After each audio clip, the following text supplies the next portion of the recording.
Hi guys, it's Angie with Fun Endeavors Tie-Dye Lab. Today I'm going to make a double side fan fold gravity die. This is my first time doing a double side fan fold as a gravity die, so let's see if it works. I'm going to start out by centering the shirt. Basically what I'm doing is I'm getting both halves of the front of the shirt right up next to each other and both halves of the back of the shirt right up next to each other. That way whenever I apply dye to the shirt, both halves of the front are going to look more like each other, more symmetrical and similar, and the same thing with the back. This process is going to go really fast, but down below in the description for this video, I have a link to another video which shows how to center a shirt. Okay, so now that the shirt is centered, I'm going to use a piece of sinew and a washable marker to draw an arc or part of a circle on my shirt. I'm going to wrap one end of the sinew around my washable marker. Then I'm going to make a mark on the shirt where I'd like for the center of my fan folds to be. I'm going to place the line of sinew on that mark, hold it with my finger, and then use my washable marker to draw an arc on the shirt. Now I'm going to fan fold this line and I'm going to tie it with some kite string. I'm choosing to use kite string instead of sinew because I don't really want any definition lines per se in this shirt. I want to hold the folds in place, but I want to be able to allow the die to move, and I don't really care if I have those white definition lines. If you would like the definition lines, then by all means tie it with some sinew.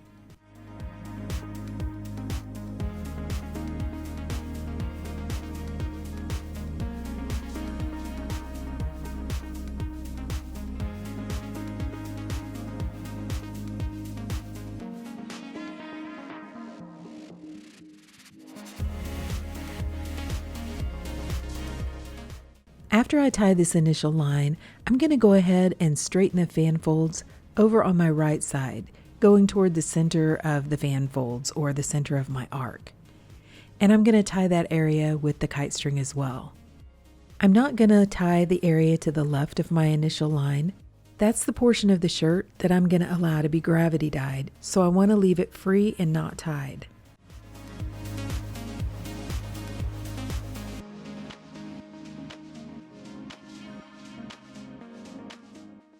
On the day that I tied this shirt, it was raining outside, so I couldn't really go ahead and do the gravity dye outside.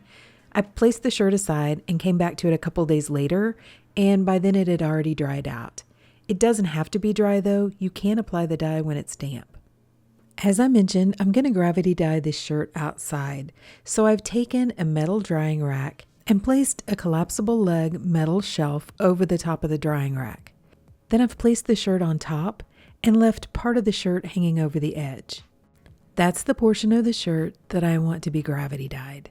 Since the shirt is completely dry, I'm going to spritz it or lightly spray it with a little bit of soda ash solution that I've placed inside of a spray bottle. That will help the dye to stick to the top a little better without flying around in the wind. I'm going to start at the very end, or what is going to be the center of my fan fold area, and apply Bazooka Pink from Dharma Trading Company. Bazooka Pink is a special order color, and you probably can't still get it from Dharma unless you buy a really large quantity. But if you go out to a Facebook group called Tie-Dye Supplies Marketplace, people on that Facebook group sell smaller quantities of these special order dyes. I have a link down below in the description for this video to that Facebook group. The next color I'm going to apply is Amethyst from Dharma Trading Company. I'm going to try to leave just a little bit of a white line between each of the colors to allow the colors a little bit of space to move. Then I'm applying English Violet from Dye Spin.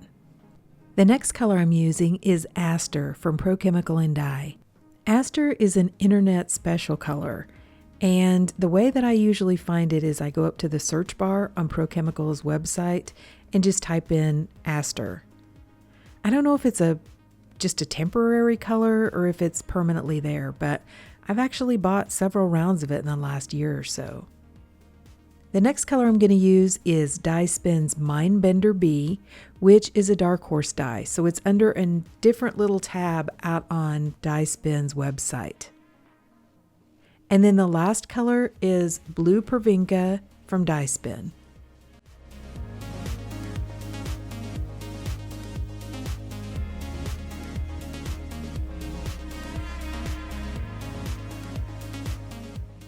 Now I'm going to add on an additional sprinkle of dry soda ash over the top of the dye because I'm going to add on quite a bit of ice to force this dye to run down through the shirt.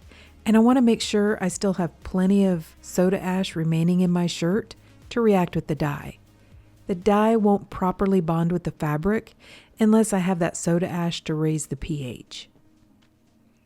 Then I'm going to add on some pretty large chunks of ice.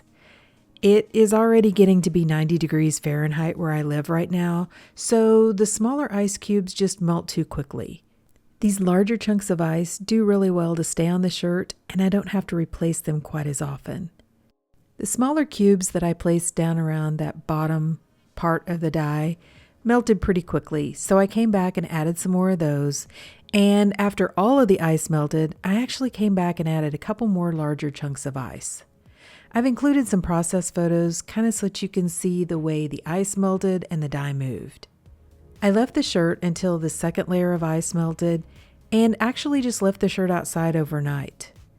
I went ahead a couple of times and sprayed the bottom part that was hanging down that maybe didn't have quite as much dye in it yet with a little bit of soda ash solution. That kept it damp so that it didn't dry out. The intended goal is for the dye to move all the way down to the very bottom or end of the shirt. So I would have kept adding ice to the top of the shirt if I still had some undissolved dye left on top and the dye wasn't all the way through to the bottom of the shirt yet. I really only left the shirt probably about 15 hours after that last layer of ice melted. Because it is so warm here, the shirt was really close to drying out by the time I rinsed it out. Once the shirt with the dye in it dries out, the dye is no longer going to continue bonding with the shirt, so you may as well go ahead and rinse it out. Because it is in the 90s here, that was plenty of time for the dye to bond properly with the fabric. So to rinse the shirt, I took it to my utility sink and I began rinsing it in cold water to rinse out the soda ash. Then I went ahead and untied the shirt and warmed the water up to hot and continued rinsing in hot water to rinse out the excess dye that didn't bond with the fabric. Instead of just continuing to rinse for a long time, I placed the shirt in my utility sink along with some really hot water and a little bit of Blue Dawn dish detergent, and I just allowed the shirt to soak. When the water cooled off, I changed it out and I continued that soaking process until my water was remaining almost clear. Then I put the shirt along with some Dharma's professional textile detergent into my washing machine and I washed it using a hot water cycle. Okay, so the shirt has been washed, dried, and ironed, and let's see what it looks like. Okay, so what do you guys think? I think this one turned out really pretty. I really like all the colors together. I tried to do pink on one end and blue on the other end and then have the colors flow into each other. So, that more reddish type pink into a purple, into more like a blue purple, and so on. And I do think they flow really well together. And of course, one of my favorite things about gravity dyes is the dye flow. And it doesn't disappoint on this shirt. I think it looks really pretty. I have some really pretty color splits down at the bottom of the shirt, which are coming out of the Mind Bender. The color did really well to flow all the way down to the bottom of the shirt or the end of the fold, which is really the center point of this shirt. I do have just a little bit of almost totally white going down the center. I say almost totally white because there is a little bit of a hint of blue as it's flowing into that area. I also have one little bit darker spot of blue on the front of the shirt, kind of right in the middle of the shirt. But overall, I really love this shirt. I love how the colors flow, the color splits. If you haven't used Mindbender from Dye Spin, it's one of the Dark Horse dyes, and it's where all of those really cool like green and yellows and some of the more unexpected colors, that's where they're coming from.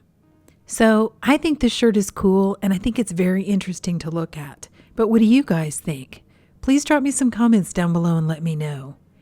And I've decided to start a series of Will It Gravity Dye. You guys know how much I love to do gravity dyes, and I thought it would be fun to try out some different techniques and folds and see how well they gravity die. So if you have any suggestions, please drop those down in the comments too. And if you've enjoyed watching the video, I sure would appreciate it if you would like it and if you'd subscribe to my YouTube channel. If you'll hit the bell, you'll receive a notification whenever I upload a new video. Thank you all for watching, and I hope you have a great day.